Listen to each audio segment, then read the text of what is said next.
Silakan duduk. Bapak Ibu Shalom. Puji Tuhan. Bulan ini bulan apa? Agustus ya. Jadi kita ini memperingati hari kemerdekaan. Dan yang namanya kemerdekaan itu diraih dengan perjuangan. Amin. Ya, kita bersyukur loh. Saya tuh nonton film tentang bagaimana dulu para pejuang merebut Indonesia ini tuh enggak gampang loh, saudara. Ya, ternyata ketika mereka tuh berjuang, ya, mencucurkan darah di dalam ketakutan. Sekarang kita tinggal menikmati kemerdekaan. Ya, tetapi sayangnya saking terlalu menikmatinya sehingga banyak orang yang tidak menghargai, bahkan tidak berjuang untuk mempertahankan. Menikmati kemerdekaan tuh enak, tetapi sebenarnya kita harus ingat, kita harus berjuang untuk pertahankan kemerdekaan. Itu sulit. Ya, kalau kita biarkan bangsa kita, ya bahaya, saudara. Ya, siapa yang harus berjuang mempertahankan kemerdekaan? Ya kita ini. Nah, di dalam Tuhan kita sudah dimerdekakan. Karena dulu kita ini hamba, kita dosa. Alkitab berkata, ya, upah dosa itu ialah maut. Semua kita harusnya mati. Tapi Tuhan beri kemerdekaan lewat pengorbanannya di atas kayu salib, kita dimerdekakan. Tetapi bukan berarti, saya sudah merdeka kok, jadi saya mau hidup seenak-enaknya, saya bisa. Maaf ya, ada usaha dari kita. Karena itu Rasul Paulus berkata, kerjakanlah keselamatanmu dengan takut dan gentar. Mari saudara kita buka bersama bagaimana kita mempertahankan kemerdekaan itu. Ibrani pasal 12 ya. Judul perikopnya nasihat supaya bertekun dalam iman. Kita ini sudah diberi karunia iman, percaya sama Yesus itu anugerah. Karena untuk percaya Yesus itu pun kasih karunia. Itu anugerah, beriman. Ya, nah setelah kita diberikan itu, kita harus mempertahankan. Nasihat supaya bertekun dalam iman. Ayat yang pertama baca bersama, 1, 2, 3. Karena kita mempunyai banyak saksi, bagaikan awan yang mengelilingi kita, marilah kita menanggalkan semua beban dan dosa yang begitu merintangi kita, dan berlomba dengan tekun dalam perlombaan yang diwajibkan bagi kita. Alkitab berkata ternyata saudara mau atau tidak, saudara siap atau tidak, saudara setuju atau tidak, saudara dan saya berada dalam satu gelanggang, di dalam satu arena pertandingan dan perlombaan. Anda setuju atau tidak? Saya tidak minta persetujuan Anda, karena Alkitab berkata, ya, mau atau tidak, setuju atau tidak, kita semua wajib mengikuti perlombaan iman. Kalau ada perlombaan berarti satu saat ada yang menang, ada yang kalah. Ya, saya berdoa semua jemaat di tempat ini menang sampai pada garis akhir. Ya, jangan sampai kita ini sudah bersusah-susah ikut Yesus, akibat saudara kita masih terus hidup dalam dosa, lalu kita kalah pada pengakhirnya. Jangan ya nak ya, jangan ya dek ya, bahaya ya dek ya. Ya sudah, mari kita kembali kepada ayat ini. Dikatakan kenapa kita harus berlomba sampai pada akhirnya? Karena kita mempunyai banyak saksi. Saudara percaya nggak bahwa kita ini hari ini hidup ada saksinya loh? Ya, kita mempunyai banyak saksi bagaikan awan yang mengelilingi kita. Saksi hidup kita yang pertama itu siapa? Ya, siapa yang tahu? Dapat sepeda loh di bawah. Siapa saksi hidup kita yang pertama? Tuhan dong ya. Masa gitu aja nggak tahu loh, ampuni mereka nih Tuhan.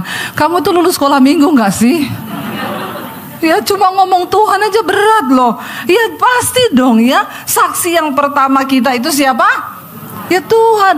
Alkitab berkata mata Tuhan tuh menjelajah ke seluruh bumi, melihat orang baik dan orang jahat, untuk kemudian memberikan upah kepada mereka nanti pada akhir zaman. Jadi saksi kita yang pertama itu mata Tuhan. Dan mata Tuhan itu kecanggihannya melebihi CCTV tercanggih dimanapun juga.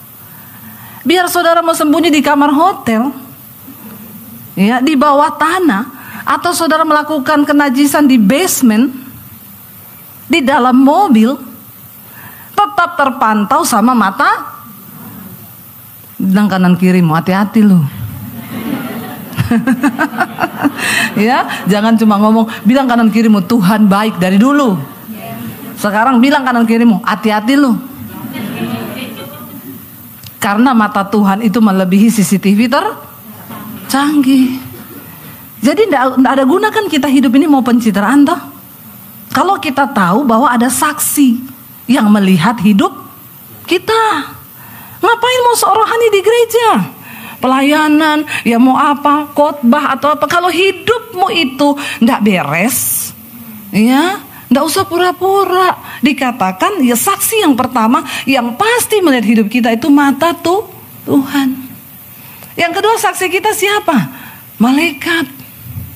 Malaikat itu ada loh, ya mengikuti kita. Jangan cuma berdoa ini, malaikat aku mau pergi sertai aku.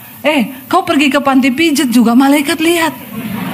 Kau kan nggak bisa bilang malaikat tutup mata dong. Kagak. Ada rekaman hidupmu. Ada rekaman hidup kita. Nanti satu saat kita menghadap pengadilan Kristus, kata firman Tuhan, ditanya kamu pernah selingkuh nggak? Nggak pernah. Ya Tuhan bilang malaikat buka channel 5. Ada rekamannya. Ya jadi bapak-bapak biar istrimu ndak lihat kau, ingat ada CCTV-nya Tuhan yang lebih canggih daripada CCTV manapun. Yang kedua ada malaikat yang melihat. Yang ketiga siapa saksi kita? Pura-pura ndak tahu. Siapa bilang yang kenceng, biasa aja. Nggak usah sambil melotot sama setan. Ini orang-orang sini ya diam-diam tapi giliran gitu ya bersemangat ya. Saksi kita yang berikutnya itu setan. Setan bisa lihat kita tapi kita nggak bisa lihat. Ada yang bisa lihat setan jadi? Ada loh. Orang Kristen sukanya lihat setan terus. Ya ada saudara banyak ya. Sampai saya bilang kau ini lihat Tuhan nggak pernah, lihatnya setan terus, temenan kali ya. Saudara kita tuh nggak bisa lihat setan. Ya, tapi setan bisa lihat kita. Dan kerjaannya setan mendakwah kita di hadapan Tuhan. Jadi kalau orang habis pelayanan di sini nyanyi, main musik, ke khotbah, lalu kau pulang kau bersinah. Setan lihat, dia rekam, lalu dia datang sama Tuhan, ini loh Tuhan, pelayanmu yang mengaku-ngaku hambamu. Ya ini loh Tuhan rekamannya. Hello. Ayo kita berjuang, ya pertahankan kemerdekaan yang sudah Kristus berikan itu. Makanya ayat ini berkata, karena kita punya banyak saksi, bagaikan awan yang mengelilingi kita, marilah kita menanggalkan semua beban dan dosa yang begitu merintangi kita untuk dan berlomba dengan tekun dalam perlombaan yang diwajibkan bagi kita. Ternyata ada satu hal yang sangat menjadi penghalang, penghambat dalam kita ini memenangkan perlombaan iman sampai pada garis akhir, yaitu apa? Beban dan dosa. Kenapa kita harus tanggalkan itu? Karena itu akan merintangi kau mencapai garis akhir. Tanggalkan ya beban dan dosa kita. Jangan bermain-main dengan dosa. Ada satu pelayan Tuhan ngomong sama saya, Bu saya mau konseling, kenapa? Saya ini kan WL di satu gereja, saya diskors sekarang. Kenapa kamu diskors? Orang gereja sekarang sok suci. Saya ini padahal Bu, jadi saya ini diajak meeting sama temen. Saya itu nggak tahu, saya datang, ya dikasihlah alamat buat meetingnya. Ternyata itu di Kemang. Terus ya saya datang, ya makanya kok agak malaman. Saya nggak tahu ternyata di situ itu night club. Terus saya tuh ya dikasih minum lah ya. Saya minum Bu ya. Saya dijebak. Oh jadi waktu kamu minum wine itu rasanya teh tawar. Kan kalau dijebak gitu ya. Nggak tahu kan rasanya. Terus akhirnya saya minum Bu. Lagi saya minum difoto sama teman saya. Dia iseng lah di-upload di story apa mana. Ketahuan sama ketua komsel saya di gereja. Akhirnya saya diskors Bu. Ya nggak apa-apa, memang kamu berarti ya harus menjalani skors itu. Ya gini ya Bu ya, orang Kristen, orang gereja itu sekarang sok rohani banget. Padahal zaman dulu Yesus itu duduk sama pelacur dan orang berdosa. Saya bilang, kau tuh jangan putar-putar balik ayat ya. Tapi nggak ada di ayat di Alkitab dikatakan, lalu pergilah Yesus ke tempat pelacuran. Itu pelacur yang datang sama Tuhan Yesus karena dia mau bertobat. Lagian zaman dulu pelacur duduk sama Yesus yang berubah pelacur. Kalau sekarang pelacur duduk sama WL atau pendeta, yang berubah siapa? Jawab. Jawab, nggak usah malu, ngomong. Sok kamu ya. Saya bilang, kau jangan putar-putar balik ayat. Zaman dulu beda, Yesus duduk sama pelacur yang berubah pelacurnya. Zaman sekarang pendeta duduk sama pelacur. Saya enggak ngomong loh ya. Untung nggak ada Pak Yosua.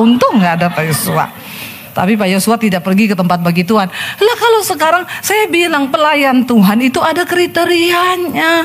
Ya kalau kamu sudah melayani Tuhan, janganlah kau pergi-pergi ke tempat dugem-dugem begitu yang isinya ya semuanya begitu. Kau sudah harus menjadi contoh. Amin. Ya, karena di sekeliling kita ini banyak saksi. Ya, saya pernah diajak rapat dulu Natal sama pengusaha. Makanya saya lihat rapatnya jam 9 malam. Dikasih alamat ya, saya datang sama suami saya, ini kok tempat gelap ya. Saya masuk, ada cabai-cabean di situ. Ya, saya ke sana ada terong-terongan. Saya masuk lebih dalam lagi, ada terong dicabein. Waduh, bahaya nih tempat saudara. Ya. Saya bilang sama suami saya, ini tempat apaan say? Suami saya bilang, ini night club. Lah kok kita pendeta diajak ke sini? Nggak lama datanglah pendeta-pendeta lain. Lalu pengusahanya bilang, silakan ya, kalau mau buka wine juga bisa. Ya pendeta-pendeta yang belum pernah rasa wine kali, ya buka. Saya bilang sama suami, kita pamit yuk. Kenapa? Bukan apa-apa say, tiba-tiba ada rahasia. Terus KTP kita diminta semua. Terus polisinya bilang, pendeta. Tanda-tanda akhir zaman. Kenapa pendeta ada di night club? Lalu saya pamit pulang. Pengusahanya bilang, ibu belum makan. Enggak, saya makan di rumah aja pak. Nanti kasih tahu hasil rapatnya apa. Saya nggak ikut rapatnya. Ya, jangan saudara. Di sekeliling kita ini banyak saksi. Saksi yang berikut siapa? Satpol PP. Amin. Itu juga saksi. Ya coba kalau kita semua ketangkep di situ kena razia. Terus polisinya kenal saya lagi, Ibu Debbie Basir.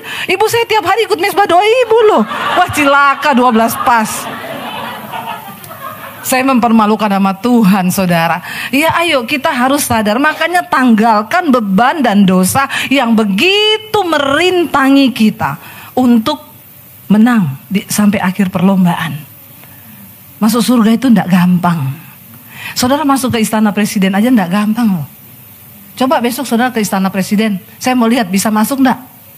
Ya, enggak bisa. Prosedurnya itu ditanya, lu ngapain mau ke sini? Ada perlu apa? Ya. Harus dengan pakaian yang rapi, dengan tujuan yang jelas. Lah kok masuk surga sembarangan? Surga itu mulia, lebih mulia dari istana presiden. Jangan main-main saudara. Lalu dikatakan ayat yang kedua, marilah kita melakukannya dengan apa? Mata yang tertuju kepada Yesus yang memimpin kita ke dalam iman dan yang membawa iman kita itu kepada kesempurnaan, yang dengan mengabaikan kehinaan tekun memikul salib, ganti sukacita yang disediakan bagi Dia yang sekarang duduk di sebelah kanan tahta Allah. Kita bisa menang sampai garis akhir waktu kita ini terus berlomba menanggalkan beban dan menanggalkan dosa dengan apa? Mata tertuju kepada Yesus. Jangan matamu tertuju pada masalahmu. Saya tahu banyak suami saudara yang selingkuh. Banyak orang datang sama saya cerita suaminya selingkuh. Tapi kalau kau lihat terus itu, lama-lama kau stres. Amin. Gak usahlah saudara. Ya, lihat Tuhan saja, amin. Mungkin banyak yang disakiti oleh anaknya. Tidak usah kau terus dalam persoalan itu berlarut-larut. Tidak ada orang lain yang bisa memaksa engkau untuk bahagia selain dirimu sendiri dengan Tuhan. Amin. Ya janganlah. Saya sakit hati bu, kenapa? Saya dikata-katain bu sama adik saya. Dikatain apa? Sini saya baca ini bu, saya masih simpan omongannya dari 1 tahun lalu. Dia kasih lihat saya, ini loh Bu, tiap hari saya baca ini Bu. Saya bilang, Ibu, ya makanya Ibu sakit jiwa. Ya Ibu terusin aja, lama-lama Ibu gila loh. Alkitab bilang, renungkanlah firman Tuhan siang dan kenapa kau renungkan itu perkataan yang maki-maki kau. Memang kau dasar gak tahu diri, udah tua gini-gini. Dia renungkan itu siang dan malam. Dia ingat, nih loh Bu, makanya saya sakit hati tiap kali saya baca ini Bu. Sehari 3 kali saya baca. Oh gila kau sebentar lagi. Saya juga lama-lama stres loh dengan orang-orang Kristen ini. Masalahnya, aduh Tuhan Yesus. Saya itu sampai nangis sama Tuhan. Belum pernah ada yang datang sama saya, Bu, saya punya masalah berat apa? Saya mau diusir karena nama Yesus, saya mau dibunuh. Belum pernah saya dapatkan. Adanya apa Bu? Saya mau bunuh diri. Kenapa? Pinjol. Aduh. Urusannya kalau nggak pinjol, sakit hati, kepahitan, kecewa. Terus mau konseling lagi. Saya bilang, kau kan sudah tahu jawabannya toh. Ya, jawabannya apa? Mengampuni. Sudah mengampuni. Kau konseling sama semua pendeta juga tetap jawabannya sama. Jadi lebih baik kau melihat kepada Yesus. Tapi sekarang orang Kristen tuh memang masalahnya itu dicari-cari, saudara. Ya, ada orang konseling sama saya, Bu, istri saya lari. Kenapa istrimu lari? Makanya saya suruh pulang lah. Gak mau dia pulang. Lah pasti Bapak ada salah. Salahnya Bapak ini apa? Ya memang sih saya sudah 2 bulan ini gak kasih dia duit. Saya bilang, udah bagus kau gak dikasih kopi sianida Pak. Istrimu 2 bulan kau gak kasih duit. Lah terus dia belanja buat makan apa? Ada ibu-ibu datang sama saya, Bu Debbie, saya bersyukur loh sama ibu. Saya tadinya mau cerai sama suami saya, nggak jadi Bu. Saya berterima kasih waktu saya lari ke Bali, ibu yang temani suami saya terus tiap hari. Saya kaget saudara, siapa yang temani? Ibu. Jangan sembarang bicara ya Bu. Saya nggak pernah loh temani suami orang. Maksudnya khotbah ibu ngomong yang jelas. Ini ada suami saya di sini. Ya ibu tuh kalau bicara tolong ya, yang khotbah saya, iya Bu itu maksud saya. Jadi saya tuh udah mau cerai sama suami, ibu tahu suami saya ini kasar, galak, tukang bentak, pelit. Ibu tahu saya kalau pergi ke pasar tiap hari diantar sama suami saya. Sampai orang di pasar bilang, so sweet banget ibu. Kami tidak pernah melihat loh suami antar istri tiap hari ke pasar. Istrinya bilang, kamu tahu kenapa dia antar saya? Karena dia gak mau kasih saya uang. Kembalian 2.000 saja dia ambil. Kasihan ya. Jadi don't judge a book by. Kasihan loh. Orang lain lihat, so sweet banget ya. Dia pagi diantar ke pasar, padahal karena pelit. Akhirnya saudara, istrinya bosen, sudah tukang marah, maki-maki, emosian, pelit. Istrinya pergi ke Bali ke anaknya. Saya mau cerai Bu, udah gak kuat saya sama dia. Waktu dia pergi, suaminya baru terasa kehilangan. Gak ada yang masakin, disitulah dia bujuk istrinya pulang, istrinya gak mau. Lalu dia mulai cari-cari khotbah di YouTube, dia ketemu khotbah saya. Dia dengerin khotbah saya, dia mulai diubahkan. Dia WA istrinya, sayang, pulang sayang, aku sudah berubah. Istrinya gini, pret. Istrinya bilang, Tuhan aku minta tanda. Kalau suamiku berubah, ndak usah tanda apa-apa. Bukan dia tanda berbahasa roh sama saya, tidak. Dia transfer uang. Itu berarti dia sudah benar-benar bertobat.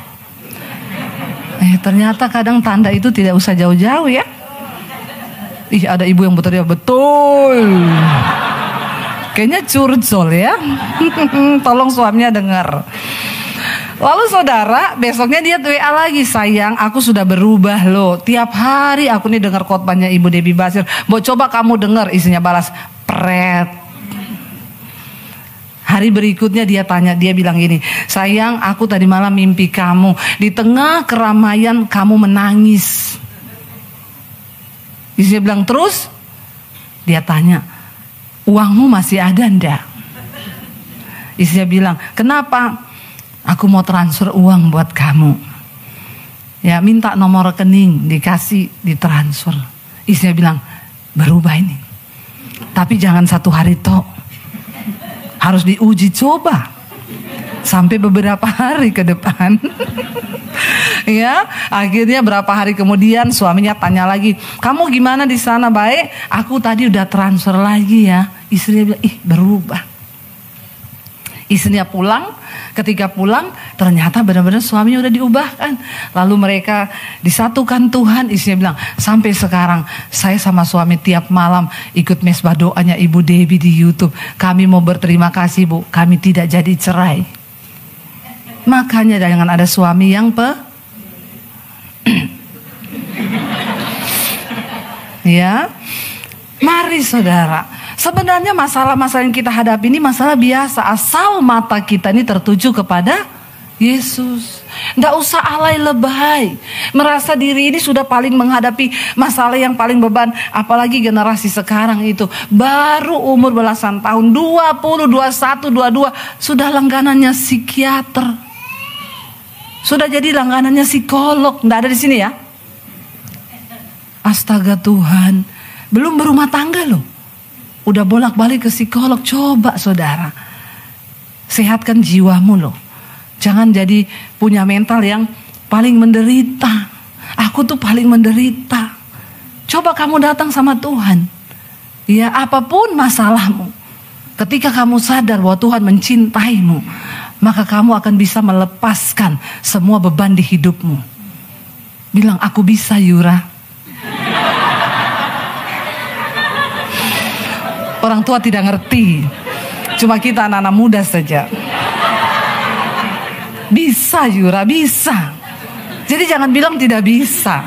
Ketika kau datang sama Tuhan, bisa. Katakan amin. Ayat yang ketiga berkata di sana, ingatlah selalu akan Dia yang apa? Yang tekun, ya, menanggung bantahan yang sehebat itu terhadap dirinya dari pihak orang-orang berdosa, supaya jangan kamu menjadi lemah dan putus asa. Ayat 4, dalam pergumulan kamu melawan dosa, kamu belum sampai mencucurkan darah.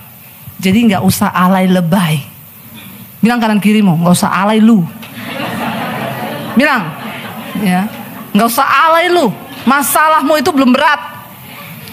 Ya, tidak ada persoalan kita yang lebih berat dari apa yang Yesus tanggung. Katakan, Dia sudah membuktikan saudara, Dia pikul semua dosa kita. Dia yang tidak bersalah dijadikan kutuk, Dia yang tidak berdosa dijadikan dosa karena pelanggaran kita. Jadi tidak usah merasa terlalu berat. Ayat ini berkata, dalam pergumulan kamu melawan dosa, kamu belum mencucurkan darah. Belum toh? Ada di sini yang keringat campur darah? Iya, belum. Karena kita depresinya belum sehebat yang Yesus alami. Kita punya Tuhan yang menjadi teladan. Dia Tuhan yang pernah turun dari menjadi manusia. Kenapa? Satu kali ada orang tanya saya, bukan agama Kristen, Bu, kalau Yesus itu Tuhan, kenapa Dia jadi manusia? Saya bilang, supaya kau tidak alay, Pak.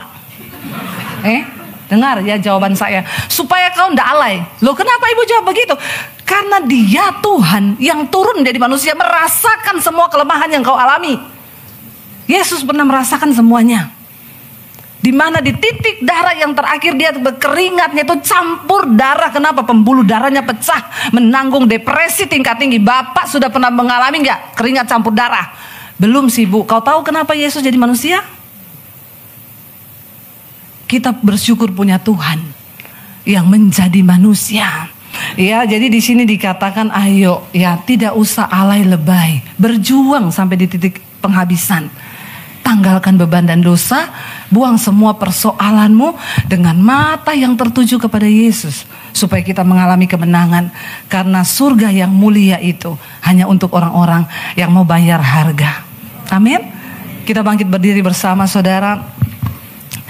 Saya berdoa untuk setiap kita boleh beroleh kekuatan. Ya, ketika Tuhan datang, kita mau berkata, Tuhan, kami ini akan menjadi orang-orang yang menang sampai di garis akhir. Biar Engkau selalu menyertai kami Tuhan.